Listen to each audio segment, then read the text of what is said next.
Seja muito bem-vindo a mais um episódio desse podcast, que é o mais animal do mercado pet. E a gente está muito feliz hoje, né, Ramon? A gente conseguiu, enfim, trazer uma entrevista que a gente queria há muito tempo.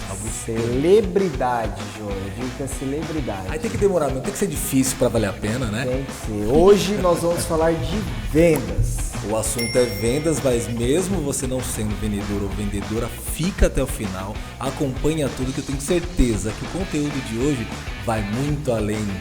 Vai contribuir com todo o mercado, não só pet. Não só para quem é vendedor, para outros mercados eu tenho certeza. Essa mulher ela é extraordinária, baiana retada. É isso aí. Onde eu não puder ser eu, que eu não me demore. Desespero, né? Quem vai.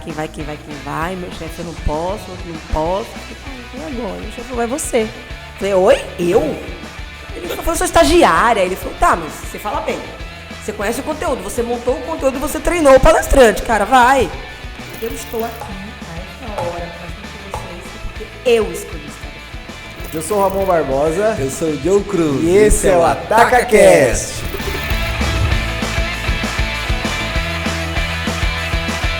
Bom, ela se formou em administração pela Universidade Federal da Bahia, mas foi nas vendas que descobriu sua verdadeira vocação.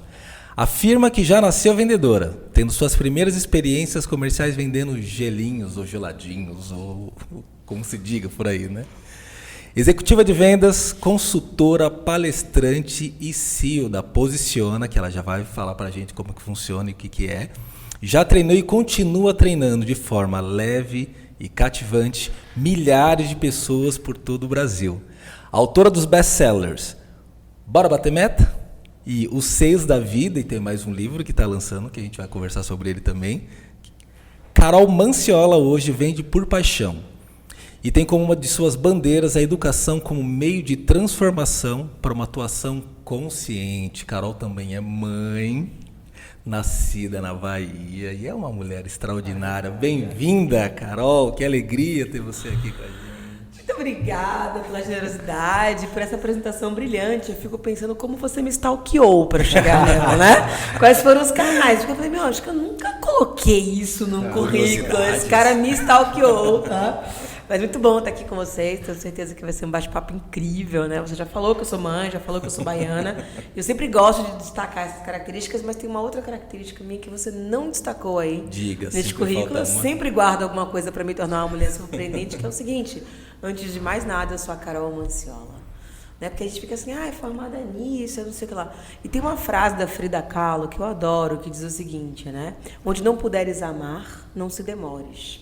E eu parafraseei a Frida Kahlo e criei a minha própria frase baseada nisso, que é: onde eu não puder ser eu, que eu não me demore. Então, quando eu estou no lugar, eu estou plena, intensa, e eu espero que durante esse podcast eu possa transbordar o meu melhor e apresentar para as pessoas aqui deste currículo a minha melhor versão, para que a gente, além de tudo, se divirta, né? Quando a gente falou que era cativante, a gente estava falando disso aí. Já citou Frida Kahlo, artista plástico, cheio de cores, citou mexicana, ela mesmo. Citou ela mesmo, parafraseando. Uma mulher incrível. Carol, vamos começar então pela Posiciona. Conta pra gente como é que ela funciona, como que ela nasceu, como que você tá nela hoje, o que está acontecendo com essa empresa que você fundou. Legal, eu gosto de falar. É bom falar dos nossos filhos, né? E sem dúvidas a Posiciona é um dos meus filhos. Como você comentou aqui, eu trabalho com vendas há muito tempo, né? Formalmente, informalmente, por diversão, desde os 6 anos de idade, né, que eu vendo geladinho, e depois eu fui vender uniforme na escolinha que eu trabalhava. Depois eu fui trabalhar como diretora de bloco de carnaval, vendendo ingresso de festa, abadá, aquela coisa toda. Depois fui para o varejo, né? Então, assim, como uma boa estudante que quer seu dinheirinho, eu trabalhei em loja de roupa, em loja de sapato, eu trabalhei em farmácia de manipulação, depois eu trabalhei no mercado B2B, puxando pasta, representante, até chegar no mercado de educação. Foi um rolê bem grande mesmo, assim, né? E desde que eu entrei no mercado de educação e que eu comecei a estudar vendas, eu comecei a fazer essa reflexão do quanto saber vender mudou a minha vida. Então, eu costumo dizer que tudo que eu conquistei, desde coisas pessoais a profissionais, estão relacionadas a essa minha habilidade de vender. Então, eu entendo que vender é, além de uma habilidade, a soma de conhecimentos, habilidades e atitudes, né, que formam assim, uma competência. Então, vender é uma competência que pode e deve ser desenvolvida. E, quando ela é desenvolvida, ela ajuda as pessoas a se tornarem ainda melhores, fazendo conexões, solucionando, etc. e tal. Então, eu trabalhava no mercado de consultoria já há algum tempo, mas eu sempre tive o desejo de colocar as minhas crenças sobre vendas em prática. Então, a Posiciona, ela nasceu do desejo de transbordar, né, esta competência para profissionais de diversos segmentos e até aqueles não vendedores. Afinal de contas, quando você aprende a vender, inclusive na sua vida pessoal, você conquista muita coisa legal. Então, a gente tem esse desafio, né, de transbordar a competência de vendas e também de ressignificar. Então, a Posiciona, ela nasceu há 4 anos, ela dobrou de tamanho a cada ano. Ano passado, a gente foi vendida para um grupo internacional, que é o Grupo Cegos. O Grupo Cegos aqui no Brasil é representado pela Crescimento, que é a empresa top of mind quando se fala em desenvolvimento de líderes, educação corporativa. E a gente está agora no meio desta fusão deliciosa. Eu falo que são 21 horas e 11 minutos. Né? E apesar de eu ter acordado hoje às 5h30 da manhã, ter participado de várias reuniões, eu estou muito energizada, porque eu acho que quando você participa de um movimento como esse, não é pela venda em si, é pela sua possibilidade de impactar ainda mais pessoas. Então, perceber que hoje eu estou dentro de um contexto onde aquilo que eu criei, fundei, idealizei e realizei pode alcançar, né, um mundo, né, isso deixa a minha energia muito em alta. Então, posiciona isso e ela me deixa ligada na fonte. E eu quero ressaltar mais uma vez, essa energia que você disse que acordou 5h30, hoje já são 9 e pouquinhos aqui. Hoje choveu em São Paulo, ela vem de longe, está em Guarulhos. Então, essa determinação da mulher baiana mesmo, que quer vir, quer fazer acontecer, quer mostrar, enfim, é só para ressaltar isso, que realmente hoje não foi um dia fácil para você, mas assim, estamos aqui, você com essa energia toda, né? Só voltando um pouco ali ao ponto que você colocou da Posiciona sobre a humanizar a venda, né? Que eu acho que é importante a gente falar isso, porque é quase como um clichê a gente falar que a venda é bater meta, a venda é atingir os pontos, aquilo como estivesse tratando com robôs, né? Onde você programa e ele sai atrás da meta, né? E a Posiciona, pelo que eu percebo, os resultados vêm muito de quebrar esse tabu, né, de humanizar a venda. E fala um pouco disso, Carol, para a gente entender melhor. Esse ponto que você trouxe é muito bacana, Joey, porque quando a gente fala em humanização, né, a gente tem aí uma coisa que parece que é meio clichê hoje, afinal de contas, a pandemia trouxe à tona a necessidade de tecnologia e a gente começou a perceber que tecnologia é algo que mantém a gente no jogo, mas o que nos diferencia é a humanização. Então, as empresas passaram, dentro de um ambiente digital, a olhar mais para isso. Em 2019, quando eu lancei o Bora Bater Meta, não existia pandemia, a gente nem imaginava que ia ver isso, e eu já trago isso no próprio livro, né? Tecnologia nos iguala, humanização nos diferencia. E o próprio subtítulo do livro traz o desafio da venda presencial no mundo cada vez mais digital, como criar valor para o cliente por meio de um processo de vendas humanizado. E as pessoas perguntam assim, o que é essa humanização? Primeiro, a humanização é entender que todos nós somos seres humanos, não só o cliente, mas também o vendedor. Então, assim, gente, né, se vocês não sabem, vendedor também é gente, sabe? E cansa, e desgasta, e também tem seus problemas. Então, acho que é legal a gente trazer um pouco disso para o jogo. Mas vem muito do empoderar mesmo o time de vendas para que eles entendam que ele faz parte do diferencial. Então, assim, na verdade, produto, você faz, alguém copia. Então, eu sempre falo isso, né?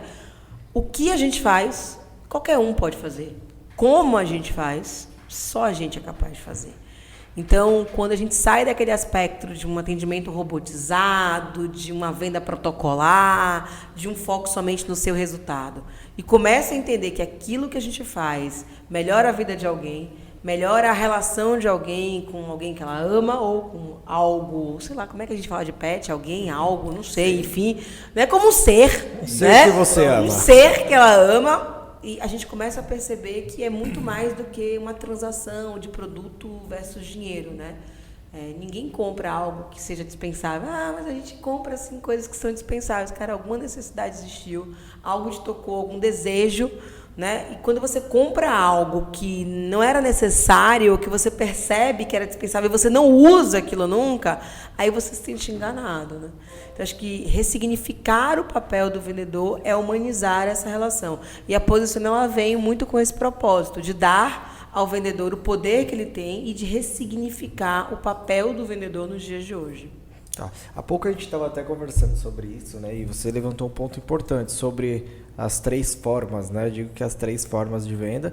Quando a gente fala da humanização, que ela é muito importante, que realmente a gente precisa se diferenciar de alguma forma, mas em contrapartida nós temos aí a automatização do processo de vendas, né? Como que funciona isso hoje no varejo para você, na sua visão? Essa é uma pergunta bem boa, Ramon. A automatização, ela é necessária. Então, assim, o que a gente viveu na própria pandemia mostrou o seguinte: ou a gente digitaliza um monte de coisa, ou a gente morre. Né? Então, quando a gente pensa no varejo físico, que teve que ficar fechado, a alternativa foi o quê? Marketing digital, vamos para a rede social, vamos para alguma plataforma digital, para algum marketplace, vamos criar o nosso próprio marketplace. Então, todo mundo foi dando um jeito.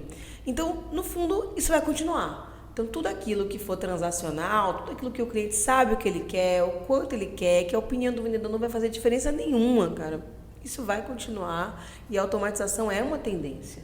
Então, é até duro, né? Eu sempre falo isso, você sair da sua casa, você ir até um ponto de venda para você tirar um pedido de algo que o cliente poderia ter mandado a mensagem pelo WhatsApp, comprado pelo e-commerce, né?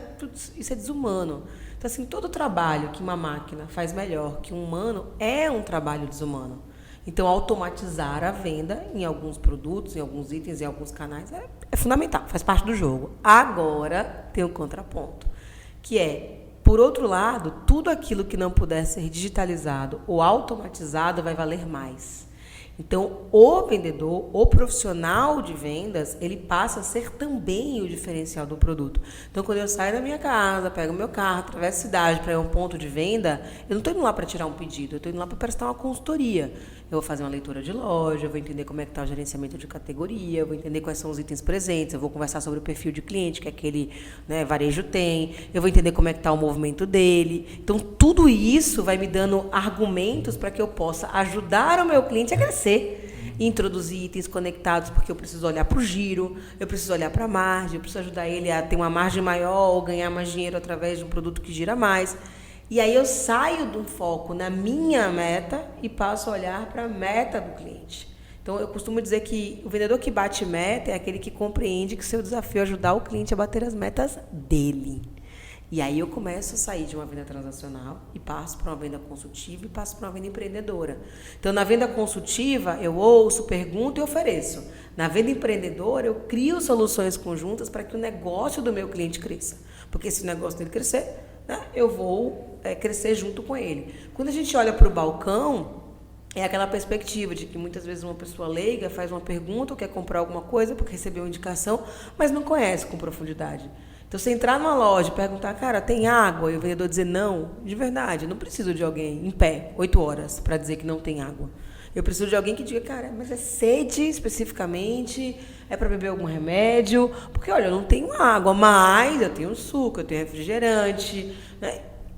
Então, isso é você ser consultivo, é você entender qual que é o motivo daquela compra e tentar, olhando para o seu portfólio de serviços, oferecer alguma coisa. A real e aí, necessidade do negócio. Exatamente, é você entender a necessidade do cliente, é você ouvir o cliente. E você é empreendedor a partir do momento em que você consegue entender que tipo de problema realmente aquele cliente quer resolver. E aí você se posiciona criando uma solução, dando uma dica nova, dizendo como que ele pode fazer. Então, assim, eu adoro visitar lojas de música. Eu toco nada, eu arranho. Eu arranho o violão. Que legal. E meu marido toca sax, enfim. E esses dias eu descobri o quanto é prazeroso ir a uma loja de música. Por quê? Você tem experiência ali, né? Porque quem vende na loja de música normalmente é apaixonado por música. Então ele vai tocar um instrumento, ele vai te mostrar, ele vai te ensinar a afinar. Então, assim, é uma experiência, né? Então, assim, a gente começar a perceber que o nosso desafio é exatamente gerar essa experiência, é sair de uma venda transacional, porque isso eu não vou viver no marketplace.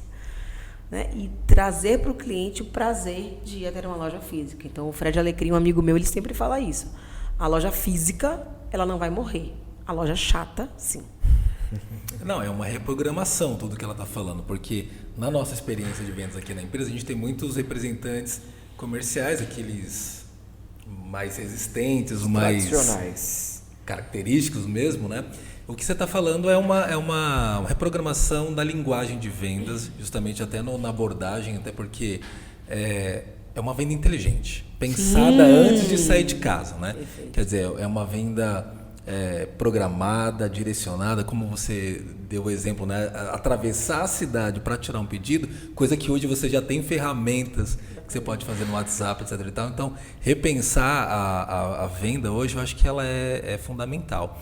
E aí, usando esse mesmo exemplo aqui, você já foi também vendedora de porta de loja, essas coisas, já sofreu ali no PDV mesmo, no ponto de venda e tal.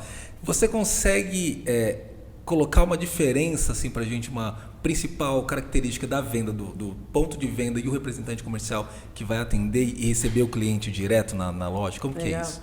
Acho que o pessoal tem muita essa mesa. Venda é tudo igual. Não é. Venda, o canal muda o modelo de vendas, o segmento muda o modelo de vendas. Quanto mais o vendedor entende de negócios, do negócio e do perfil do cliente que ele atende, melhor. Então, quando a gente fala de uma venda ali no ponto de venda, a gente está falando de uma venda de alto impacto. Então, assim, aquele cliente vai entrar, vai comprar, vai embora. Pode ser que ele volte. Aliás, o melhor feedback que um cliente pode dar para a gente é esse, né? É voltar, é indicar, enfim. Então, dependendo do tipo de produto que você vende, sei lá, vendo geladeira. Não vai comprar geladeira todo mês, né? Então, ele vai comprar um carro. Então, você tem produtos e produtos. Produtos que você necessita de uma alta reposição e a frequência ao ponto de venda vai ser maior. Então, você precisa organizar a sua loja para que ela deixe de ser um ponto de venda e passe a ser um ponto de experiência. E que aquela pessoa se sinta bem ali. Então, às vezes, cara, é uma água que você coloca, é uma balinha que você tem ali no balcão. Eu vou naquela ali que tem a balinha. Quem nunca, né? No dia de muito calor, eu vou naquela ali que tem água. Aliás, quem mora no Rio de Janeiro, ou na própria Bahia, né? Poxa, eu vou naquela que tem ar-condicionado, né? Porque é super quente. Então, tem uma questão dos serviços, da experiência. Então, dentro de uma loja, a venda ela é muito de alto impacto. Então, eu preciso, em pouco tempo, identificar o que aquele cliente precisa e eu tenho limites, né? A não ser que você trabalhe com omnicanalidade, possa fazer um pedido e ter uma cauda longa aí, mas você trabalha com o que você tem ali de estoque. Por isso que o desafio, inclusive, do varejista é comprar bem. Né? Acho que varejo ganha dinheiro comprando bem e vendendo melhor ainda. Então, ele tem que comprar bem, porque não tem nada pior do que produto parado na prateleira. Isso significa dinheiro parado. Peguei o meu dinheiro, gastei naquilo ali. Então, assim, ele tem que conseguir, dentro das suas possibilidades, identificar necessidades e oferecer para o cliente algo para que ele não saia ali de mãos vazias. E, se ele vem com um produto destino, que ele compra alguma coisa a mais. Mas não é... Eu vou dar exemplos que não é do mercado pet, mas sabe quando você entra numa loja de sapato e a pessoa... e uma meia? Meia? Por que você está me oferecendo meia? Sei lá, quem compra sapato compra, mas eu comprei um chinelo de dedo. Né? Então, assim, é meio que... E quando a pessoa fala assim, você entra numa loja de bolsa, se é aquela, você não me fez uma pergunta. Você sai me oferecendo um monte de coisa. Então, não é isso. Deixa eu entender o que te motivou. Eu acabei de comprar um filhote. Tem que fazer um enxoval. Sim. Né? Ou... estou adotando um cachorro, ou meu cachorro está doente, ou estou levando um presente para o aniversário de uma pessoa e quero dar de presente alguma coisa para o pet dela. Então, não, é para o meu cachorro porque ele está precisando disso, ou é para o meu gato, enfim. Quando você entende o que é, você pode oferecer muito mais de um item. Se você simplesmente pega o pedido e entrega, você é um tirador de pedidos dentro do ponto de venda, e aí você se torna dispensável porque você só é alguém entre, né, o cliente e o produto.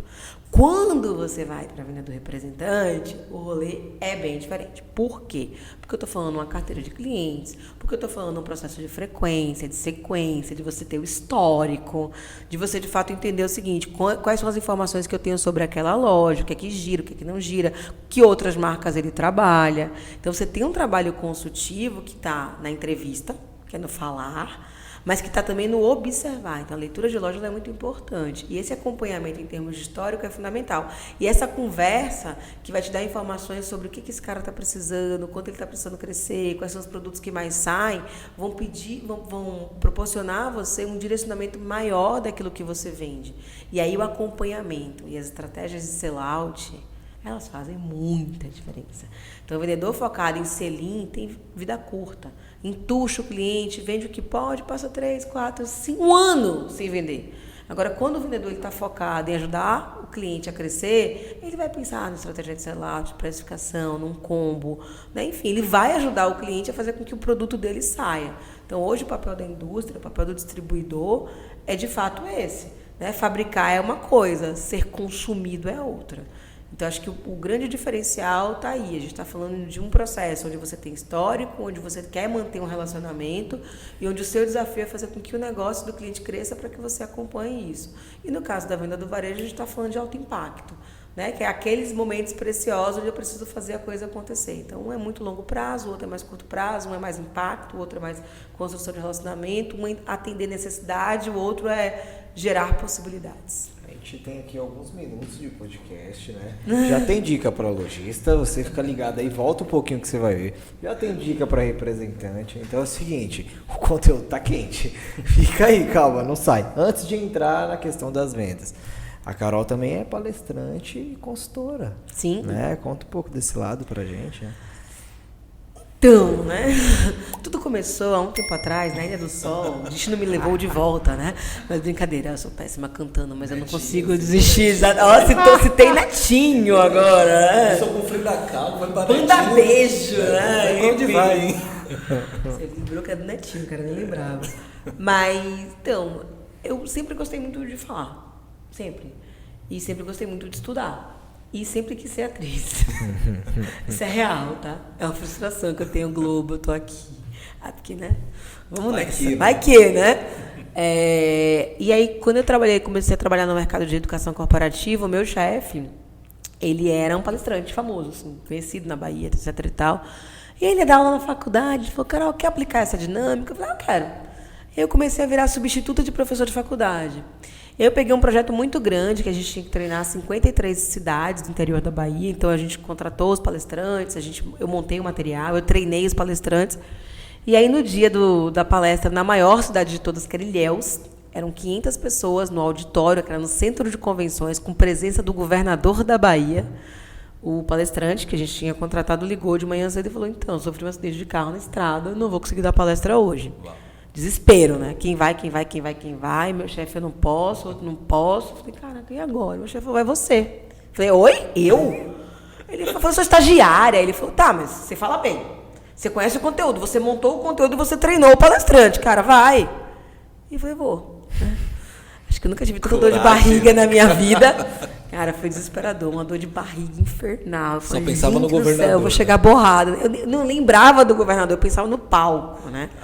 E aí eu lembro que eu peguei um avião e o voo era para São Paulo, era para Ilhéus. Só que o voo era Salvador, São Paulo, Ilhéus. Né? E aí teve um problema no trem de pouso no avião, a gente teve que parar em Minas. Isso me deu um nervoso do caramba que eu esqueci da palestra. Cheguei lá, em cima da hora, deixei até a mala. Eu lembro disso como se fosse hoje. Eu nem me maquiava naquela época, gente. Eu botei um terninho branco com uma flor enorme, assim. Deixei a mala no aeroporto, porque não dava tempo. Um carro da TV Bahia me buscou, que era a TV local, né? Tipo a Globo local, e foi me entrevistando. Eu sou palestrante. Eu cheguei aqui, eu tô sendo entrevistada. Cheguei lá, aquele centro de convenção lotado, Baiana de Acarajé na porta. Eu falei, caraca, mano, isso é louco. Eu lembro que quando eu subi, assim, que me anunciaram e eu olhei, assim, eu meio que pisquei e falei, agora. Celebridade do dia pra noite nas vendas, total. Né? E foi incrível, porque eu fiz a palestra, eu fui aplaudida de pé. A primeira vez que eu fiz uma palestra na minha vida, eu fui aplaudida de pé. Terminou a palestra, eu fui jantar, não era mais com o governador, mas o prefeito da cidade, as pessoas, né, locais. No dia seguinte, eu andei pela cidade, pelo comércio, as pessoas me paravam para tirar foto, me davam brindes. Aí eu cheguei em São Paulo, em Salvador, de volta, e eu ganhava, na época, R$500 de bolsa auxílio. Uau. E o meu chefe me deu um cheque de R$500, falou, é por ontem. Eu falei, oi? Peraí, cara, eu trabalhei o mês inteiro pra ganhar isso. E um dia eu falei, pronto. Então, tem um pouco de vários elementos. Eu gosto de falar, eu gosto de conteúdo, eu gosto de conectar, eu gosto de fazer com que as pessoas se sintam melhores, eu gosto do palco, eu gosto de dinheiro. Eu falei, é aqui que eu vou pousar. Mas, no final das contas, eu nunca foquei nessa carreira de palestrante. Sempre foi muito mais uma carreira de consultora. Então, eu adoro a sala de aula, adoro montar o treinamento. A palestra acaba sendo uma consequência quando você se torna autoridade, né? Então, quando você escreve um livro, as pessoas começam a querer te contratar mais. Quando você começa a ganhar seguidores nas redes sociais. Quando você começa a fazer podcasts aqui, né? Como na TacaCast. Pô, tava no TacaCast, eu vou colocar isso no meu currículo, né? E é podcaster do AtacaCast. Então, assim, já tava... Cara, parece brincadeira, mas isso é muito valorizado. Porque a palestra, ela é um mix do conhecimento, né? Com a experiência, com a forma. Então, eu tenho que ter conteúdo, eu tenho que ter experiência, eu tenho que ter forma. Se tem muito conteúdo, mas não tem experiência, não conecta com o público porque não está falando do meu negócio. Sim. Se tem muita experiência, muito conteúdo, mas não tem forma, o povo dorme. Se tem forma, o pessoal ri, mas não aprende nada. Então, acho que essa combinação ela é fundamental. Então, hoje eu dedico uma parte do meu tempo para isso, muito menos do que eu já fiz, até porque eu tenho empresa, né? Hoje são 120 funcionários. Uau. Então, precisa fazer a coisa acontecer definitivamente. Então, a palestra é muito sobre você, né? E quando você olha para o lado empresária, que é o que hoje me dá definitivamente tesão, é mais sobre os outros. Então, a carreira de palestrante ajuda a empresa ajuda a carreira de palestrante, mas esse não é o foco. Mas está funcionando assim, está indo, vamos nessa. Acaba virando um conjunto, né? Porque o que ela está falando é uma fórmula de encantamento, né? Quando você fez a sua primeira palestra, encantou, né, de alguma forma as pessoas ali com uma fórmula e super funciona. Agora, eu preciso muito fazer essa pergunta para você, porque isso também é um clichê de vendas, né? Do vendedor, aquele clássico vendedor que é assim. Vendedorzão. O vendedorzão, que é assim. Tem a comunicação, que você já mostrou que você já era comunicativa muito, né? Isso talvez seja um talento. E algumas pessoas pensam assim, né? Será que vender é um talento? Será que vender é o esforço? Você já começou falando um pouquinho lá atrás que tem que batalhar muito e tal. Mas assim, alguém que pode estar te ouvindo hoje, mas ela já é comunicativa, ela já encanta, ela já é, etc e tal. Então por isso que ela é essa grande vendedora e tal. E aí uma pergunta que eu te faço, vender é talento ou é esforço? Vender é uma competência. E como uma competência, ela é uma soma de conhecimentos, habilidades e atitudes. Então, assim, eu vou dar um exemplo que eu acho muito legal. Tem muita gente que é falastrão, que é comunicativa, que é legal, mas que não bate meta. Que não vende. Que não vende. Tem muita gente que é falastrão, que é comunicativo, que vende porque tem uma carteira de clientes que gosta do produto, mas que não faz nenhum esforço extra. E tem muita gente que é tímido, que é mais analítico e que vende pra caramba. Então, assim, para mim, vender é técnica. Então, vender não é dom. Assim como ninguém nasce médico, assim como ninguém nasce advogado, ninguém nasce vendedor. E assim como os médicos não se tornaram telemédicos após a pandemia, né? Porque agora o médico atende por telemedicina. Eu vou mudar o nome do médico para telemédico. Não precisa mudar o cargo do vendedor, né? O vendedor é vendedor, só que você atualiza o que ele faz. Então, acho que é legal a gente ter um pouco dessa história, porque vendas é uma das profissões mais antigas do mundo. Sim. Mas as primeiras equipes profissionais de vendas surgiram na época da Revolução Industrial. Então, você tinha uma indústria produzindo muito e essa produção precisava ser escoada. Sim. E empurra, entuxa, vende, some, engana, manipula, tira esse negócio daqui da minha fábrica, porque eu preciso rodar, aquela coisa bem tempos modernos, né? E aí, a gente pegou o ranço de vendedor, né? Porque é aquele cara que bate na sua porta, que te manipula, que faz você comprar alguma coisa, que te incomoda, etc e tal. Mas esse processo foi evoluindo. A gente chegou em 1919 com o que a gente chama de 1929, né? Com o mood selling, que foi quando, lá com o problema da Bolsa de Nova York, um monte de gente virou vendedor. Então, como é que você ganha dinheiro? Vendendo. Então, você pegou e botou um monte de gente que tinha dom ou que estava desesperado para vender. E aí, essas pessoas começaram a agregar a venda, o humor, a empatia. Esse aspecto mais relacional, ele não vem lá da época da Revolução Industrial. Né? Na Revolução Industrial era empurra. Aí depois você vem com o mood selling, que é conquista, né? Que é, dá um jeito, porque você tem que viver desse negócio aqui. E aí você começa a ver o surgimento de várias metodologias. Tem um livro, por exemplo, que é o Como Fazer Amigos e Influenciar Pessoas, do Dale Carnegie, que é um clássico e que inaugurou essa coisa mais relacional. E aí você vai vendo várias outras literaturas que começaram a surgir, trazendo essa questão da venda confiável.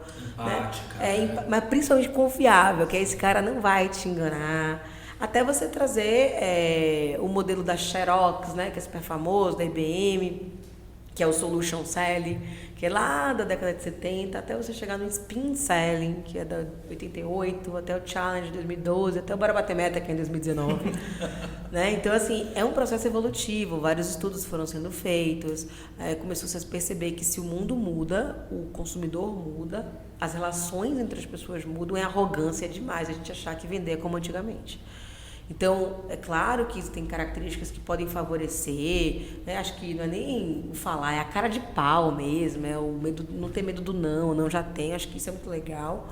Mas, se você ficar nisso, você vai fazer um esforço muito grande, aí você cansa, você não traciona, você não converte, aí você desiste.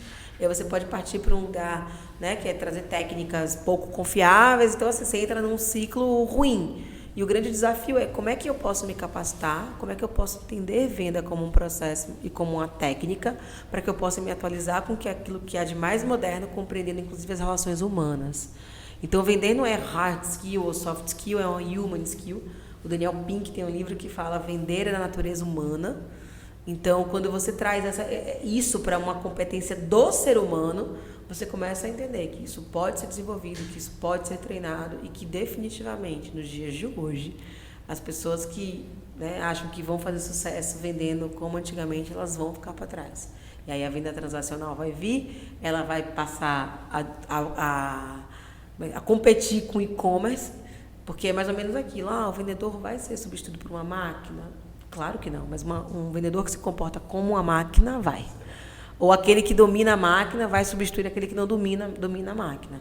Então, acho que ampliar o olhar sobre a importância de atualização, isso só é possível quando eu entendo que vender tem técnica. Então, se eu vou para esse rolê aí de que é talento, que é dom, né, que sei lá o quê, eu acabo não olhando para isso e não me profissionalizando. Então, e se limita demais também, né? Totalmente. E a gente se apega demais ao sucesso do passado, né?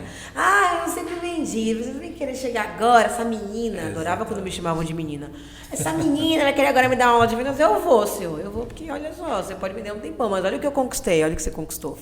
Então, assim, eu acho que, inclusive, isso é um negócio que pra mim é muito importante, que é a legitimidade. Eu vendi minha empresa.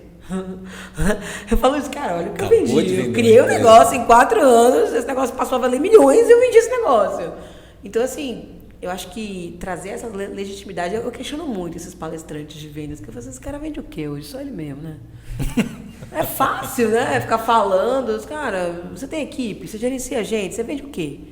Então, assim, vende muita teoria, né? YouTube tá cheio de teoria, né? Então, acho que é muito legal trazer essa coisa da legitimidade, que é o que essa pessoa conquistou vendendo e o que ela ainda conquista hoje vendendo e não somente falando sobre vendas. É a história do sucesso, né, cara? E falando do rolê, né? Como a Carol gosta de falar, nós sabemos que você já vendeu até utensílios de carnaval, né? Claro. Carnavalesco e tudo mais. É mesmo? Lá em Salvador? Eu fui comissária de bloco. Sabe o que é uma comissária de bloco? Eu não sei. É que, vamos lá, na Bahia, no carnaval, e tem uns blocos de carnaval. Então, eu comecei a trabalhar na Acadêmicas, que acho que nem existe mais, plano de carreira, né? Da Acadêmicas eu fui pro Cheiro de Amor, e do Cheiro de Amor eu fui pro Crocodilo.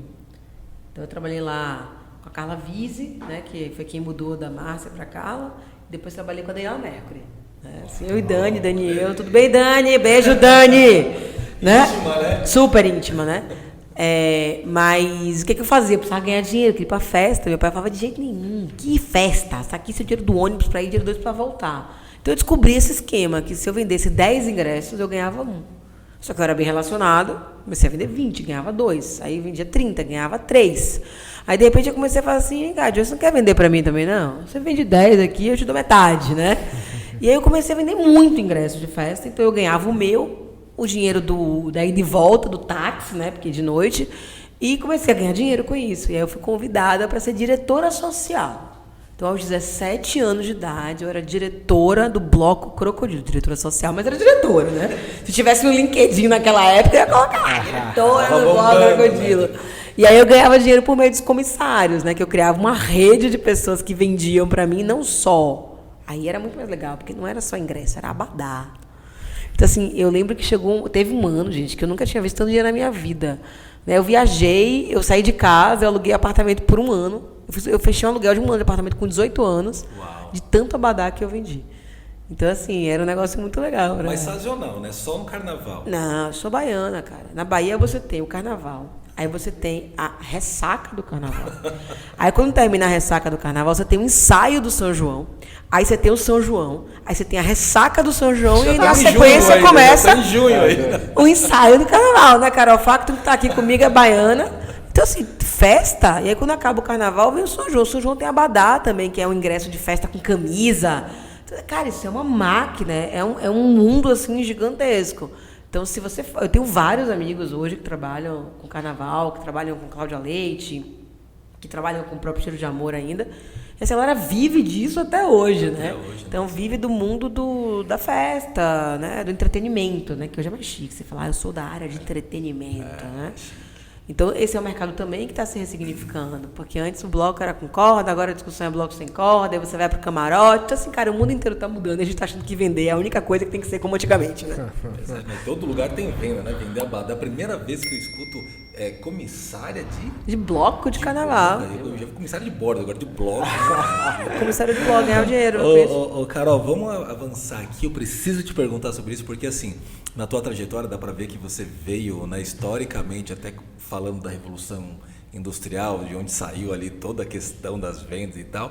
E eu imagino que nessa época as mulheres não tinham um grande espaço nas vendas, né? E é o universo feminino nas vendas, né? E me parece que ainda isso é meio clichê, né? Mulher vende cosméticos, sapatos, bolsas, etc e tal. E você foi pro campo mesmo, né? Encontrou o local ali a venda ainda é um local de homens? Vamos lá, o mundo das vendas ele é masculino, masculinizado e machista. Uau. Masculino, masculinizado e machista. Então você ainda tem a maioria da base dos vendedores ainda é homem. Eu não sei como é que é aqui na Tacapet, quantos por cento são homens, mas imagino que então, por isso que eu coloquei a questão aqui. Porque tem um pouco disso, assim, eu vou pro campo, eu trabalho na rua, eu tenho rota de viagem, cara, tem assédio, tem um monte de coisa aí que nem todo mundo tá sujeito a isso, né? Então vai andar na rua, tem uma questão até de segurança mesmo, então acaba sendo um mundo muito masculino. Sim. Mas ele também é masculinizado. Por quê? Porque as mulheres que entram nesse mundo... Eu, inclusive, sou uma pessoa masculina. Não sou uma mulher fofinha, né? Meiguinha. Eu até boto um batom para dar uma disfarçada. Mas eu acabo tendo um estilo muito mais Shiva do que Shakti, né? Eu sou muito mais agressiva do que fluffy. Claro que é um lugar que hoje eu olho muito mais, porque eu tenho características muito femininas, né? A coisa da empatia, o de me colocar, o da conversa, o do relacional... Mas, de certa forma, boa parte do que me faz chegar aqui foi ter me masculinizado muito para ocupar esse espaço, porque na minha teoria foi assim, cara, deixa eu entrar no jogo, depois eu viro o jogo. E machista, porque, como assim, uma mulher na minha convenção de vendas? Tenho 300 representantes, eu vou trazer uma menina para subir aqui no meu palco? Então, assim, ainda acham que a mulher que trabalha com vendas, que vende cosmético, as palestrantes que trabalham com vendas vão falar de aperte a mão com força, olhe no olho do seu cliente e dê um bom dia entusiasmado. Então, não consegue entender que existe, né, mulheres que trabalham aspectos muito... Eu sei que são poucas ainda, tá?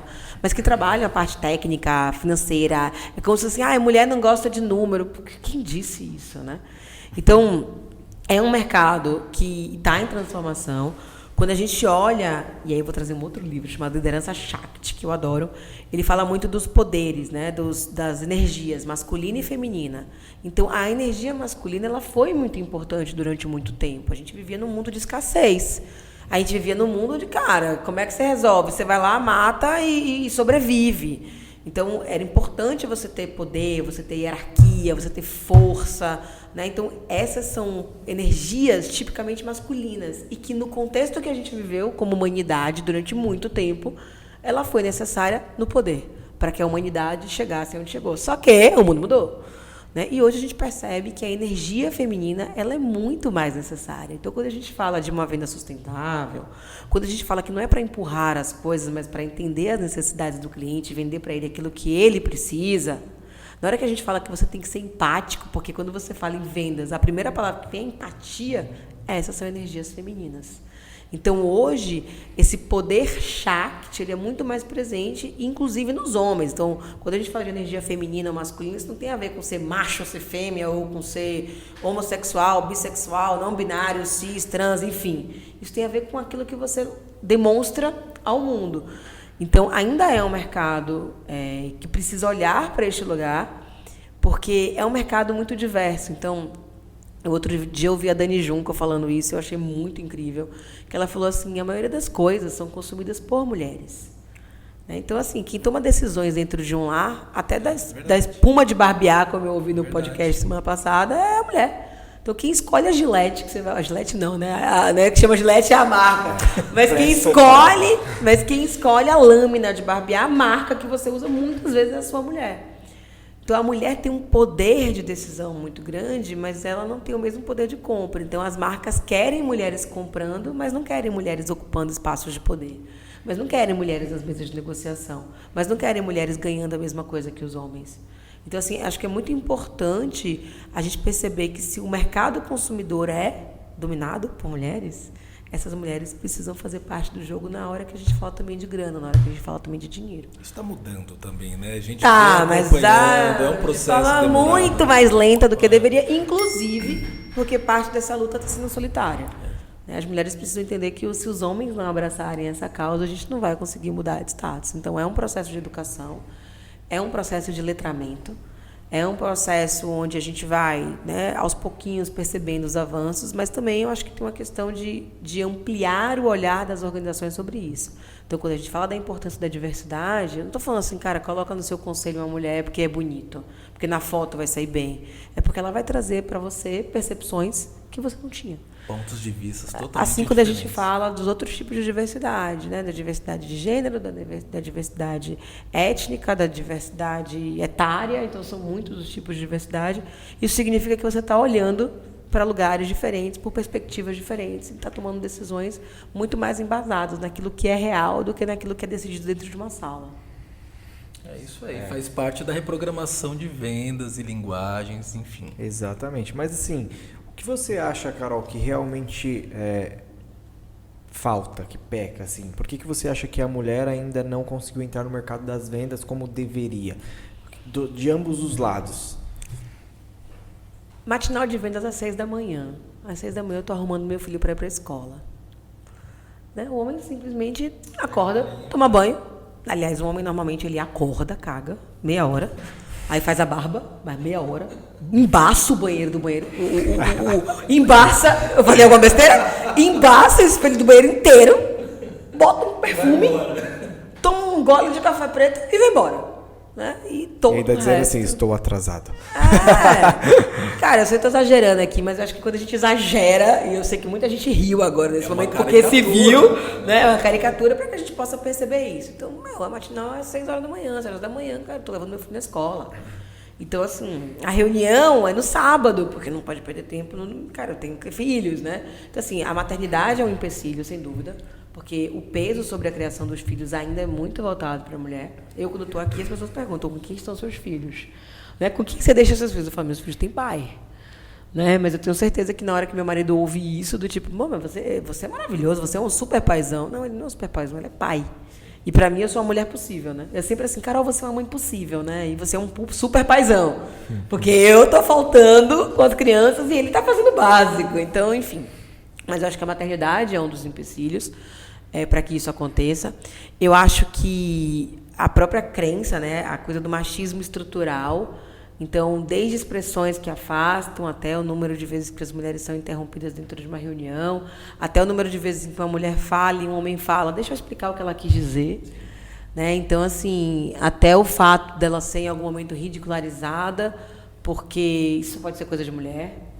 Então, assim, é realmente muito estrutural.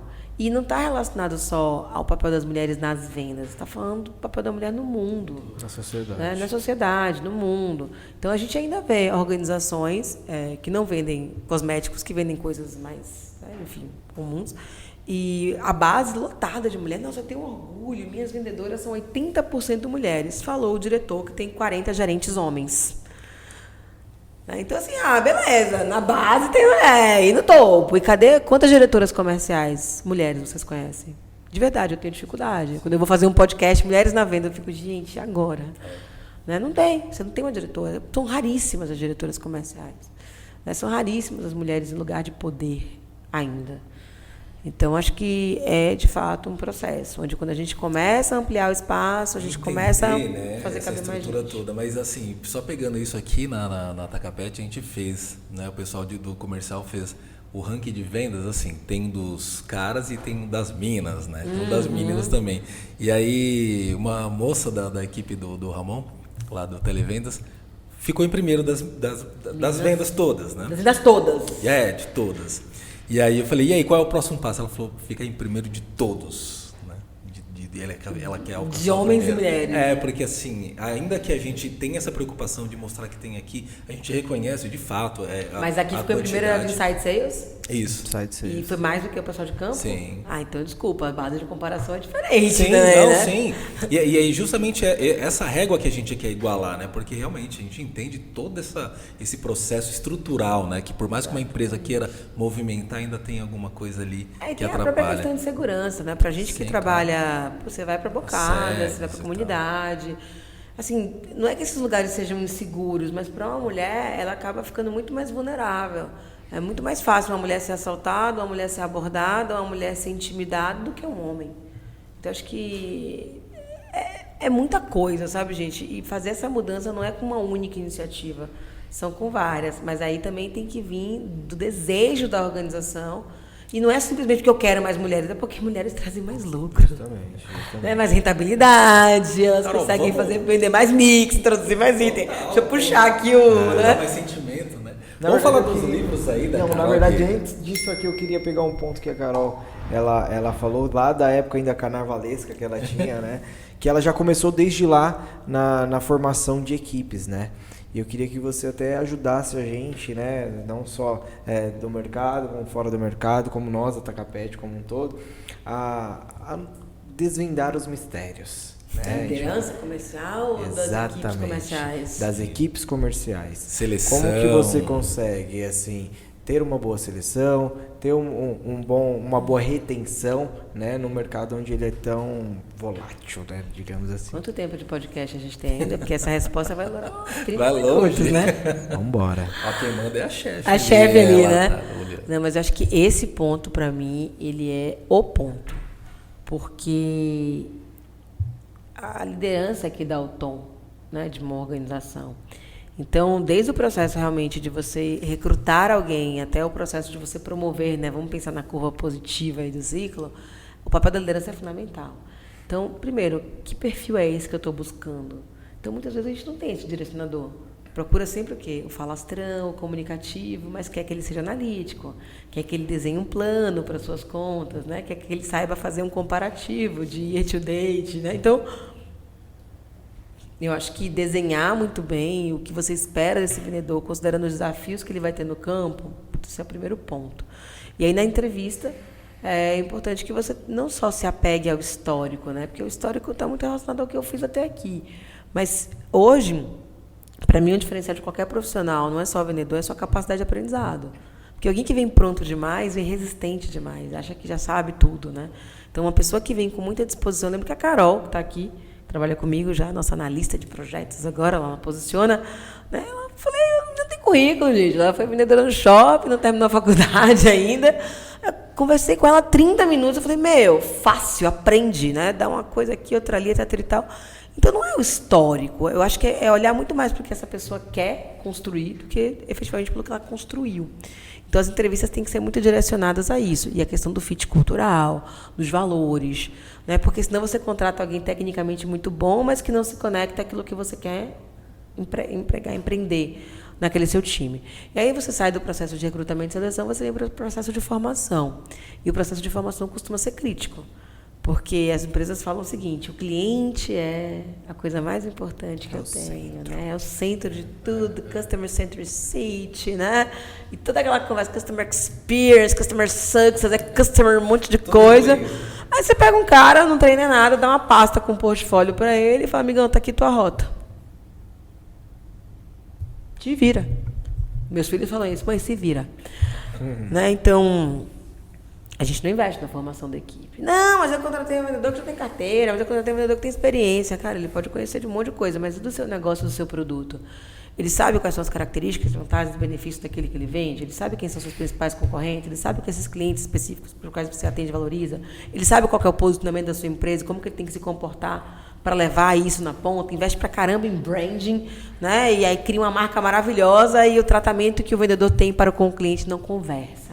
Então, acho que tem um aspecto muito importante de formação que não é problema da área de RH. Então, as pessoas, não sei se tem alguém do RH aqui, né, mas as pessoas atribuem, tudo é o RH, gente. Né? O RH, ele pode te apoiar, ele pode te orientar, mas eu não posso transferir o papel de recrutar, o papel de formar, o papel de desenvolver do líder. Então, assim, esse líder está se preparando para receber essa pessoa no primeiro dia, ele está saindo a campo, ele está ficando do lado, vendo como é que ele faz essa venda. Ele está dando feedback ou ele está fazendo para ver se o outro aprende com o seu jeito de fazer? Ele criou um modelo onde o vendedor bom vai sair com o vendedor mais ou menos, eles vão trocar melhores práticas. Como é que ele conduz as suas reuniões com o time? São reuniões onde ele fica só cobrando pipe e pedindo mais venda, ou ele troca dicas, ou ele traz inspiração, ou ele traz motivação. Então, assim, todo esse trabalho que vai da formação até a promoção, eu não gosto da palavra retenção, porque eu acho que quando a gente fala de reter, parece que eu estou impedindo o fluxo, né?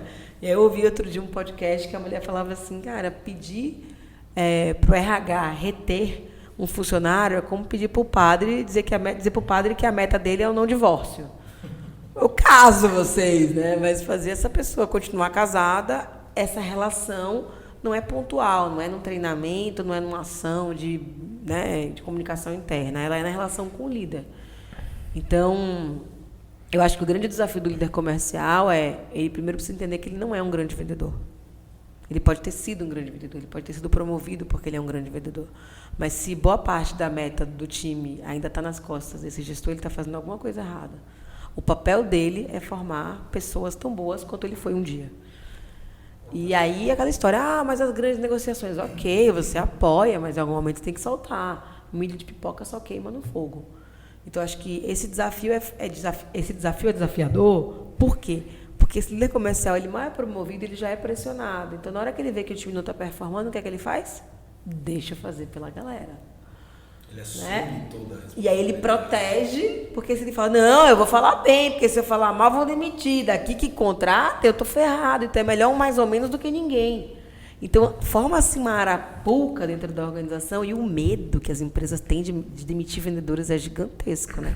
Porque não tem processo, não tem CRM. Só que aí você fica administrando incompetências, né? Exatamente, mas assim, se o cara não preenche no CRM, se o cara não coloca o histórico do cliente, se eu não tenho contato, se eu não tenho e-mail, fui lá na sua loja, comprei um item bacana, etc e tal, mas pô, não sei quem é essa pessoa. Ah, porque cliente não gosta, quem disse que não? Toda vez que me pedem o CPF, eu dou. Ah, mas é só pro cadastrinho aqui, qual é o seu nome, qual é o seu endereço, que eu dei tudo, né? Qual foi da calcinha que saiu da quarta-feira, né? Tá ali. Então, assim, eu acho que tem uma coisa muito da liderança também, que é trazer os porquês, né? Por que você faz isso? Então, quando chega um item novo, nossa, mais um produto pra gente vender. Caraca, o mercado tá pedindo isso. Eu nunca vi vendedor reclamando de produto, vendedor reclamando de cliente, vendedor reclamando da empresa. Então, assim, é muito papel do líder. Tanto na atração, quanto na formação, quanto no desenvolvimento, quanto na hora que ele diz o seguinte, não é reter, não. Tem uns que a gente tem que dizer, amigo, sai. Porque você está contaminando a minha empresa. Eu, inclusive, acredito muito nisso. Pode ser o melhor vendedor do mundo. Se está contaminando, se está acabando com a minha cultura, se está criando um ambiente diferente daquilo que eu quero, está fora. Né? Porque isso a gente não recupera. Então, assim, para mim, uma equipe é reflexo do líder. Equipe mole, líder mole. Equipe ágil, líder ágil. Equipe alegre, líder alegre. Equipe morta, líder morto. Então, eu falo muito isso. Olha para o seu time, tem líder que reclama um monte. Eu falei, então, é você. Né? Desculpa aí, né? Sabe quando você pega aquela foto sua que você fala, nossa, eu saí horrível? Não, cara, essa é a sua cara quando você não está fazendo pose, né? Então, a mesma coisa tem da liderança. Meu, isso aqui é você. O que você está falando mal do seu time é você. Porque quem contratou foi você, ou quem manteve foi você. Quem formou foi você, quem desenvolveu foi você. Então, perfeito. Assuma esse rolê. Perfeito. Lembrou muito o Arte da Guerra, né? Tá da guerra. Porque... Que aula, hein?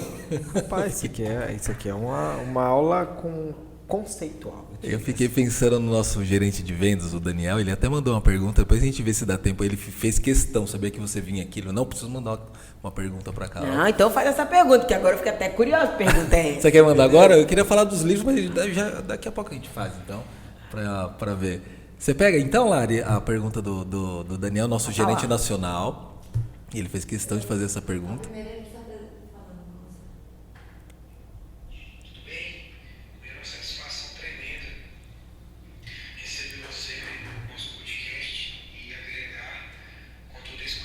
Aí na parte de vendas e ajudar o nosso time, né? Então vamos lá, o que você acha de mais importante numa venda? Né? O atendimento, a prestação de serviço com excelência, um preço, um prazo? O que você acha que é mais importante para construir uma venda saudável? Me dá algumas dicas, né, de conduzir uma boa venda? Vamos mais outra. E ele fala demais. Pergunta boa essa dele, né? Não, a gente vai fazer aqui o podcast para o Daniel. Daniel, um abraço, obrigado por ter mandado aí as perguntas. Mas essa pergunta que ele fez é muito legal, porque isso, por exemplo, é técnica pura. Qual é o critério de compra do seu cliente? Todo cliente compra preço? Se cliente só quer preço, você é dispensável. Manda ele para o marketplace. Se é a única coisa que o cliente vê de diferente no seu produto, manda ele para o marketplace. O vendedor não faz diferença. No rolê, ponto, acabou, beleza, doeu, mas vamos para a próxima. Qual o critério de compra do seu cliente? Tem cliente que compra porque ele sabe que vai chegar. Eu vou comprar com vocês, cara, porque vocês não furam. Então é um cliente que é mais respeito, né? Você combinou comigo um prazo, o produto chegou bem. Parece uma coisa básica, né? Mas chega variado, né? Às vezes acontece na Tailândia, eu sei que aqui no Brasil não, de vir alguma coisa a mais que o cliente não pediu e junto com a fatura. Mas não, só na Tailândia que esse tipo de coisa acontece. Não, no Brasil não, imagina. Mas isso é uma coisa que isso para o cliente é respeito. Então tem cliente que valoriza o respeito. É o produto que você me vendeu, no prazo que você combinou, do jeito que você disse que ele ia chegar, né? E performando como você disse que ele performaria. Tem cliente que valoriza realmente o serviço, como ele trouxe aqui, né? Que é aquela coisa do tipo, eu gosto quando você vem aqui, eu gosto quando você traz uma ideia, eu gosto quando você colabora comigo, eu gosto quando você me ajuda a organizar o produto na prateleira, a precificar, eu gosto quando você traz um exemplo de algum outro cliente que fez alguma coisa, que tinha um negócio parecido com o meu e que funcionou. Então, tem cliente que valoriza pra cacete. Você fala, cara, eu vou ter que comprar desse cara alguma coisa, por mais que seja caro, né? Porque ele tá me prestando um super serviço. E tem aquele cliente que valoriza a marca. Eu preciso dessa marca aqui na minha loja. Tem produto que é de China, etc. e tal, e ele vai comprar, por mais que a margem não seja das melhores, porque é o tipo de produto que, se ele não tiver no ponto de venda, o cliente vai embora. Né? Ou ele pode perder a fidelização, porque o cliente vai procurar em outro lugar, vai achar, e o cliente que compra uma coisinha, compra várias coisinhas. Então, de uma maneira geral, você tem o cliente preço, que só quer preço, na minha percepção, site sales e depois marketplace. Tem o cliente respeito, que quer que você cumpra a sua promessa. Você tem o cliente serviço, que é aquele que quer de você tudo aquilo que você puder oferecer, inclusive se tiver brinde, melhor ainda. E aquele cliente que é marca. Então, assim, não existe a coisa certa a ser feita numa venda, existe a coisa certa para o cliente certo. Então, se eu não identificar, exatamente, por perfil de cliente, se eu não identificar o que aquele cliente valoriza, eu vou estar dando o remédio certo para a doença errada. E aí, meu amigo, o efeito colateral é gigante. É você dando desconto e a pessoa querendo prazo. É você dando desconto e a pessoa querendo parcelamento. É você dando desconto e o cara fala, mas não quero, eu quero aquela marca. Né? É um negócio meio desesperador. Então, todo mundo acha que varejista só compra com base no preço. Não, o desafio do varejista é comprar bem e vender melhor ainda. E comprar bem não significa somente comprar barato. Ele tem que ganhar no cash margin total. Ele tem que ganhar no volume. Assim, é giro versus volume. Então, versus valor. Se isso não acontecer, cara, aí ele desiste do seu produto, e se seus produtos não performarem, ele desiste de você. Claro. Ele tem outra pergunta, o último áudio dele. O último áudio aqui, agora você tem que desbloquear aqui, porque o meu Face ID não funciona com você. Absurdo, né? Não funcionar o seu Face ID no celular É um dela. absurdo, Lara. A gente é super parecida. Como assim o nosso Face ID não está funcionando, né? Tem mais uma ainda? Tem mais uma pergunta aqui. Mandou 3. É o último áudio, porque pode ser que tenha um áudio maravilhoso aqui. Eu não quero passar vergonha. Cuidado, hein? Olha que legal esse negócio aqui, ó. Peraí. Para onde você acha que está indo, o nosso mercado, a parte de construção de excelentes vendedores, né? Você acha uma dica para a gente falar sempre em alta performance, né? E falando sempre em vendas com excelência? Onde você acha que está indo essas novas tendências aí, principalmente para esse segundo trimestre, para as mudanças de perfil de compra de mercado? O que você acha? Voltando agora na pandemia, as pessoas querendo fazer tudo presencial novamente, às vezes o digital com o crescimento, mas o que você me fala? O Daniel é bom. Eu agora acelerei seu áudio, tá, Daniel? Não costumo fazer isso, mas... O podcast tem tempo. Só pra gente se divertir aqui com o áudio acelerado. Eu gosto de falando rápido. Parece que eu tenho uma técnica, né? Quando as pessoas... Quando eu descubro... Ela morre de rir, a Carol. Quando eu descubro que alguém acelera os meus áudios, sabe o que eu faço? Eu falo em baleês. Eu falo, oi, Daniel. Tudo bem com você? Então, para você que acelera o áudio do podcast também, ou eu falo rápido pra caramba, que aí a pessoa fala, eu fui acelerar seu áudio, não entendi nada. Assim, é uma pergunta bem específica. A gente estava conversando um pouco antes de a gente começar a gravação do podcast, que o mercado de pet centers, né, o mercado pet, ele cresce a passos largos. A pandemia, inclusive, explodiu, porque o povo isolado dentro de casa, não tem o marido, não tem o filho, tem o Tinder, cara, eu vou ter o cachorro, né? Então, assim, o ser humano, ele tem essa necessidade de afeto. E a gente sabe que essa troca que existe entre o ser humano e o seu animal, pode ser o meu jabuti, né, o Dorival, que eu amo muito, pode ser um peixe, pode ser um gato, pode ser um cachorro, pode ser, sei lá, que animal é esse que você tem, mas é uma tendência muito grande de crescimento. Então, a taxa de natalidade diminui e o número de animais de estimação triplica. E, além de crescer o número de pessoas que têm animais, o valor gasto com os animais está crescendo também. Então não é Totó que você dá o resto de comida para ele. Não, Totó tem um veterinário. Totó tem um potinho de ração com nome personalizado. Aliás, Totó tem adereços, né? O Totó usa gravata, o Totó ele tem uma personalidade. Faz aniversário. O Totó faz aniversário, o Totó faz a unha. Totó tem Abadá agora. O Totó, a gente podia fazer um bloco de carnaval de cachorro. Atenção, Ataca Pet. Eu acho que a gente podia lançar. Olha o bloquinho. Diego, você vai me dever essa, porque é uma ideia maravilhosa. Imagina a gente criar um bloco de carnaval para você e com seu pet. Eu tenho certeza que é segura os cachorros, solta os cachorros, sei lá, já criou um nome criativo assim, enfim. Mas é um negócio que, assim, existe um mercado de luxo, inclusive, né, para os pets. As pessoas gastam muito dinheiro. Antigamente, eu lembro, quando eu tive meu primeiro cachorrinho que ele teve câncer, sacrifica. Hoje em dia, não, ultrassonografia, raio-x, ressonância, não sei o quê. Plano de saúde para cachorro. Então, assim, esse é um mercado que cresce. Agora, ele cresce. E quando o mercado cresce, ele se torna mais competitivo, né? Então, eu sempre falo isso. Não é só olhar o volume de vendas, é olhar o seu market share. Então, acho que o grande desafio hoje de quem está entrando, você tem muita gente engolindo muita gente, então é um mercado que está em consolidação ainda. É um mercado que eu não estou vendo ainda o povo de fora olhando tanto para cá, mas na hora que descobrir a gente, vai chegar gente grande, né? Os chineses, quando já chegam, tem muita gente que já compra coisa para pet hoje de forma e-commerce, mas na hora que eles começarem a ter as lojas de R$ 8,99 de pets, ferrou. E então essa questão da competitividade, ele exige uma questão de diferenciação, porque na boa fidelização não existe, tá? O cliente é fiel enquanto é bom para ele.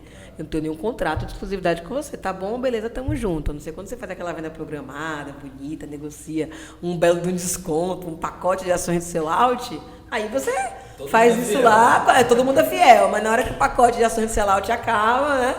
Aí a gente vai para outro negócio. Então, eu acho que quando você vai criando essa questão realmente da diferenciação,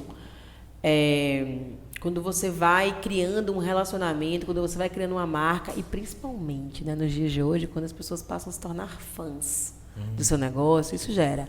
Então, vocês estão aqui fazendo um podcast voltado para o mercado pet. Isso deixa um legado. Sim. Então, cada vez mais migrar para esse olhar de serviço, o que é que eu posso fazer para servir ao meu consumidor final. E aí a gente tem que lembrar que a gente vende para pet, mas quem compra não é o cachorro. Então a comunicação não é para o bicho, a comunicação é para o ser humano que tem aquele bicho, então esse é um desafio. E a gente tem também o varejista, né? Tanto o informal, aquele cara que tem, né, a lojinha ali no fundo de quintal e é o ganha-pão da família com o seu lava rápido de cachorros e gatos, etc. e tal, até aquela coisa muito mais profissionalizada. Então, acho que quando você gera essa conexão, que ela é até emocional, talvez isso seja importante para você se destacar no mercado. Então, acho que o grande lance é você sair de um mercado comoditizado, porque é uma tendência, partir para um mercado onde a marca, e isso é um trabalho que vocês estão fazendo muito legal, é você consolidar uma marca, mas não é só ter aquele tipo de produto ou ter aquela marca, é o serviço que você agrega. Então, é o programa de pontos, né? São as ações de sellout, etc. e tal, e a experiência que você gera, que isso está muito relacionado ao papel do vendedor. Então, acho que, Daniel, espero ter respondido a sua Não, pergunta, depois você ia manda aí o falar feedback. Isso, respondeu e muito mais, né? Com Foi certeza. muito além, né? Dani, tá feliz? E todos Acho os que ele outros, tá, né? Que estão ouvindo. Com certeza. Vamos falar dos livros da Carol agora? Por favor, até porque eu fiquei sabendo que a gente entrou pra comprar lá e ficou sabendo que os livros da Carol estão, tipo assim, top da Amazon lá, né? Estão vendendo tudo e tal. Agora, a Semana do Consumidor tava rolando, tava em desconto. E, cara, sim, e eu imagino que agora com esse novo. As divulgações todas que a gente está fazendo também para vender livros, para vender conhecimento, a educação como transformadora mesmo de. Não, sim, porque não tem outro caminho, né? Ou a gente aprende a fazer, ou então a gente morre na praia. E vamos falar desses livros então. Você fez o primeiro ali, o Bora Bater Meta. Bora Bater Meta. Com uma outra Pô, o outro visão, ficou do né? carro, né? Bora Bater Meta, o desafio da venda presencial no mundo digital, lançado em 2019. Esse livro é tão poderoso, cara. Eu vou fazer isso aqui agora, já que ela trouxe o negócio do Daniel. Eu tenho muitas dicas práticas no livro, é um livro muito prático. Eu recebi agora o feedback do time comercial, porque, cadê? Comercial. Tá aqui, ó. Recebi aqui uma mensagem, né? Também por aqui ando recebendo pedido de perdão. Carol Manciola, seu e-mail foi a maior dica de todos os tempos. O que é isso? Aqui dentro do livro, eu não vou dizer em que página nem nada, compre, procure, que você vai achar. Favor. Eu falo que sabe aquele cliente que pede proposta e some? Talvez no mercado de vocês não seja tão comum, mas no meu é muito. Ele vai, pede uma proposta e some. Sim. Então eu criei uma estrutura de e-mail que é imbatível. Quando o cliente some, se você mandar esse e-mail, ele vai te responder. Porque eu criei um certo constrangimento positivo, né? Então, assim, quando eu escrevi o livro, o meu pensamento foi isso. Como é que eu consigo fazer alguma coisa prática? Mas que não seja aquela coisa prática de quando eu era vendedora, eu fazia assim, que é um saco, né? E que esteja embasado no que existe de melhor. Então, é um livro, como poucos de vendas vocês vão ver, cheio de referências bibliográficas. Ah, Carol, isso está no livro boring? Não. Isso está no livro consistente. Então, não foi a Carol que falou, foi gente que estudou, foi gente que pesquisou, foi gente que foi em um monte de lugar aí, né, para poder entender um pouco mais. Tem referência pra caramba. Tem ciência aí. Tem ciência aqui dentro, mas tem amor, tem diversão. Então é um livro que você lê, parece que sou eu que estou falando ali. Então eu me preocupei muito também com essa coisa da linguagem, de ser uma linguagem fácil. E é um livro que ele pode ser usado tanto para a pessoa que trabalha no varejo, quanto para a pessoa que trabalha no mercado que a gente chama de B2B2C, né, que é a indústria ou a distribuidora que vende para o varejo, quanto para a galera que trabalha no mercado B2B, quanto para quem não é vendedor. Então eu trago essas 4 perspectivas, né, e eu permito você construir o seu jeito de vendas. Então, se você lê o Bora Bater Meta hoje, trabalhando na Tacapet, você vai entender que existe um jeito de vender. Se você lê o Bora Bater Meta daqui a 2 anos, trabalhando, sei lá, na indústria farmacêutica, você vai entender que existe um outro jeito de vender. Mas que existe uma lógica por trás da venda que, quando ela é compreendida, ela torna os resultados muito mais consistentes e as vendas muito mais sustentáveis. Então, 2019, o livro está velho já, né? Esse ano eu lanço outro de vendas, está na gaveta. Na gaveta não, está indo para a editora já. Mas né? você tem também os Cs da vida, né? Consciência, coerência e consistência. Pois né? é, e agora é consciência, coerência, consistência e coragem. Então, Cs da Vida é um livro que eu lancei em 2017, é o meu primeiro livro. Ele nasceu fruto de uma meta. Eu tinha uma meta de escrever um livro naquele ano e eu falei, cara, eu vou escrever qualquer livro, mas eu vou bater essa meta. Então foi um livro onde eu reuni vários artigos que eu escrevi desde 2001. Então desde 2001 Caramba. eu gostava de escrever. Não fala assim, não me olha com essa cara, Larissa. Ela me olhou com cara agora, gente, como se eu fosse, Tipo, né, uma paranoica, pessoa né? muito old school. Escreve. Não, mas é que quando eu aprendi a escrever em 1999, né? Eu, em 2001, falei, vou escrever um livro. Foi isso. Então, me alfabetizei em 99, em 2000 eu estava querendo escrever um livro. Então, eu juntei vários artigos ao longo da vida. E quando eu fui olhar, eu falei, cara, todos os artigos remetem ao C. Compartilhamento, comunicação, crise, choro, criancice. E aí, na hora que eu juntei, eu falei, que nome eu dou para esse livro, que é uma coletânea? De Cs, né? Eu falei, cara, é um livro do Cs, o C da Carol, o Cs da vida. Né? E aí ficou o Cs da vida, porque cada capítulo é intitulado como C. E aí, a gente está em 2022, né? Sim. Em 2021... eu sentei um dia, fui pro Santana's Ranch, que é o meu hotel preferido no mundo, fazendo propaganda aqui pro meu amigo Rogerinho, afinal de contas é bem justo, né? E eu falei assim, cara, eu vou revisar o Cs da Vida. Deixa eu olhar para esse livro, porque é um livro que eu não dei muito foco quando eu lancei ele, mas que na pandemia explodiu. Porque ele fala de carinho, ele fala de coração, ele tem uma coisa mais fluffy da Carol, assim, que as pessoas estavam precisando. E foi muito legal. Todo mundo que recebeu ou que comprou o Seus da Vida na pandemia veio para mim com um feedback muito mais poderoso do que aquelas pessoas que leram em 2017. Então eu falei, deixa eu dar uma olhada nisso. Eu falei, quer saber de uma, cara? Eu vou reescrever. E aí, dos 12 capítulos que eu tinha no Seus da Vida, eu joguei 2 fora, tirei 2 do livro, reescrevi os 10 com uma versão mais atual e escrevi novos 10 capítulos. E juntei, ficaram 20 capítulos. Que aí eu fiquei, mas aí vai ser o quê? O Seus da Vida volume 2, o Seus da Vida uma versão ampliada, o Seus da Vida continuação. E aí meu marido pegou o livro, tá vendo como o marido serve para alguma coisa? Brincadeira, amor, te amo. Ele pegou e falou, nossa, amor, o primeiro capítulo chama Coragem, e no último capítulo, quando você fala dos seus 4 Cs, o último C é Coragem. Então, eu acho que o nome desse livro é Com Coragem. Com Coragem. Aí eu falei, com coragem e mais alguns Seus da Vida. Aí é isso. Aí manda pro editor. Ele falou, então, Carol, eu gosto de coragem, mas com vai ficar cacafônico. Com coragem. Aí eu falei, tá bom, com coragem é melhor não, né? Ele falou, coragem e mais alguns Seus da Vida. Me convenceu em 2 segundos. E aí virou Coragem, mais alguns Seus da Vida. Ele é uma releitura dos Seus da Vida. E aí eu começo a perceber também que toda a minha história, eu não contei isso ainda, eu acho. Eu contei, não lembro, já contei em algum lugar. Que eu sou uma mulher muito corajosa, inclusive, porque a vida inteira eu ouvi do meu pai. Seja macho ou tenha culhão. Vocês nunca ouviram também, isso? com C também, olha lá. Não, mas assim... Mas você tem irmãos, irmãs? Eu tenho 3 irmãs. Mas eu sou o filho homem. E meu pai a vida inteira, ele falou pra mim, cara, seja macho, tu é um menino ou um rato? Né? Ele falava isso pra mim, e eu falava, meu, acho que eu preciso ir, né? E isso, inclusive, me chamou muita atenção quando meu filho de 7 anos, o Léo, ele tinha uns 5 ou 6 anos, e o que é que você faz? Você reproduz, né? Sim. Então, mãe, a piscina tá gelada. Seja homem, rapaz, seja macho. Tem o culhão aí, né? Não falava culhão, mas o seja macho eu falava muito, né? E aí um dia ele virou para mim e falou assim, mãe, ser macho é ser corajoso? Pausa dramática. Aí eu falei, pô, filho, que feedback. O meu olho até cheio de lágrimas agora, né? Eu falei, que feedback incrível, né? Eu acho que as mulheres, elas não são convidadas a isso, né? Elas não são convidadas. Mulher corajosa é louca, é despirocada, né? É alterada, é histérica, imprudente. Ela é... Como é que chama quando a pessoa faz as coisas de forma muito impulsiva? E eu falei, cara, eu sempre fui isso. Sempre fui impulsiva, imprudente, né? Louca, não sei o quê. Eu acho que eu sou corajosa. Né? Então, eu comecei a perceber isso, né? Que saber vender foi algo que mudou a minha vida. E ter coragem de gritar isso para o mundo também foi outro ponto importante. Então eu brinco que o Coragem e o Bora Bater Meta, eles resumem muito a minha essência, porque eles trazem de um lado a minha história, do outro lado as minhas crenças, de um lado o caminho que eu percorri, do outro as escolhas que eu fiz profissionalmente. Então, são livros que não tem nada a ver, tá, gente? Absolutamente nada a ver. Coragem é livro fluff, água com açúcar, autoajuda mesmo, o rolê é esse, mas que serve para inspirar. Né? E o Bora Bater Meta é para instrumentalizar, é para dizer que vendas mudou, que move o mundo, é técnica, etc e tal.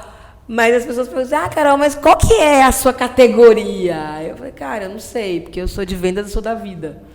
Então, para mim, é muito difícil escolher um lugar. Eu não caibo em uma prateleira, eu não caibo numa classificação, sabe? Então, pode ser que daqui a pouco eu escreva um livro sobre maternidade. E que depois eu escrevo um livro sobre empreendedorismo. Sei lá, tanta história que eu tenho para contar. E daqui a pouco tá com uma prateleira inteira na livraria, pelo jeito. Vai cara, é viciante isso de escrever. Eu gosto, sabe? A gente já tá caminhando pro final, embora a gente não queira, mas eu preciso só comentar isso que você falou sobre a coragem, que você também se lacrimejou ali, que tem essa questão, né? Que a coragem não é o contrário do medo, né? É agir apesar do medo, né? Que as pessoas colocam isso, né? Que a coragem é você não ter medo. Não, coragem é você agir apesar do medo, que é o que você faz. Todo mundo tem medo, gente. Isso aí, né? Então, respondendo lá, ó, é difícil responder isso para uma criança, hein? Ser macho. A gente tá no podcast, né? Mas pode fazer. É um feedback, né? É um feedback. Não, cara, eu fiquei assim, eu olhei pro meu marido na hora, ele falou, então. Aí eu falei, acho que eu preciso cuidar da minha linguagem. Eu nunca tinha me atentado para isso. Porque a gente reproduz, né? Mas é muito engraçado isso, porque os meus filhos hoje, eles trazem muito essa coisa da coragem. Úrsula, seja corajosa. né? Mãe, eu vou porque eu tenho coragem. Sim.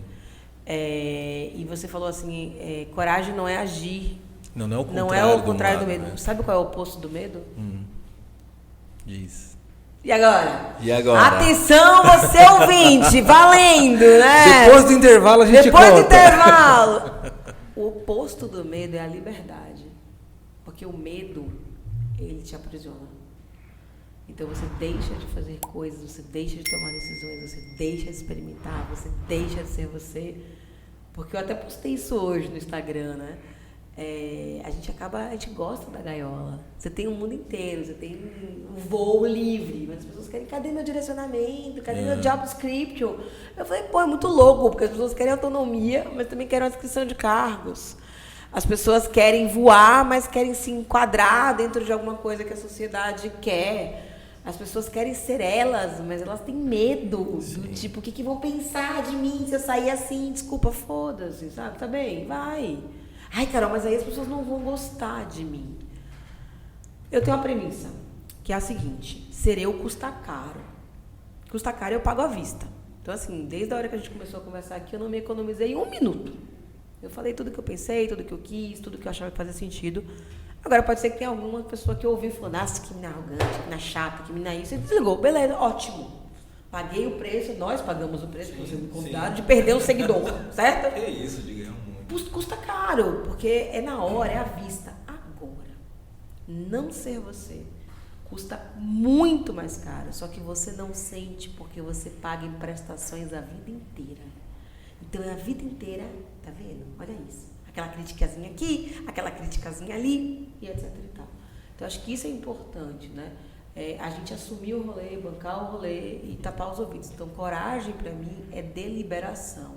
É você entender que se eu estou aqui, a esta hora, conversando com vocês, é porque eu escolhi estar aqui. E se eu também dissesse que não viria e perdi uma grande oportunidade de mudar a minha vida após esse podcast, eu escolhi também não ir. Então, é assumir quando você acerta, é assumir quando você erra, mas principalmente é você assumir. Então, é sair do armário, gente, sabe? Ser corajoso é sair do armário e assumir o que você gosta, o que você não gosta.